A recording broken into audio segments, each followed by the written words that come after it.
Kolam kecil di kampung Ampel ini disebut punya jalur gaib ke Mekah. Di tengah padatnya permukiman kawasan tua di Surabaya, terdapat sebuah kampung yang menyimpan cerita unik dari masa lampau. Kampung tersebut dikenal sebagai Ampel Blumbang, sebuah kawasan yang berada tidak jauh dari kompleks religi Masjid Sunan Ampel.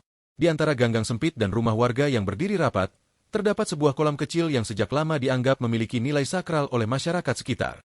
Kolam kecil itu dikenal dengan sebutan Blumbang. Ukurannya tidak besar, bahkan terlihat sangat sederhana jika dibandingkan dengan bangunan di sekitarnya. Luasnya hanya beberapa meter persegi dengan kedalaman sekitar 3 meter. Meski terlihat kecil dan biasa, keberadaan kolam ini menyimpan kisah panjang yang diwariskan dari generasi ke generasi oleh masyarakat setempat. Menurut cerita yang berkembang di kalangan warga, kolam tersebut telah ada sejak ratusan tahun lalu, tepatnya pada masa penyebaran Islam di wilayah Ampel. Kolam ini diakini memiliki kaitan erat dengan para tokoh yang hidup pada masa dakwah Islam di Jawa Timur. Salah satu tokoh yang sering disebut dalam kisah tersebut adalah seorang murid dari Sunan Ampel yang dipercaya membuat kolam itu sebagai tempat bersuci.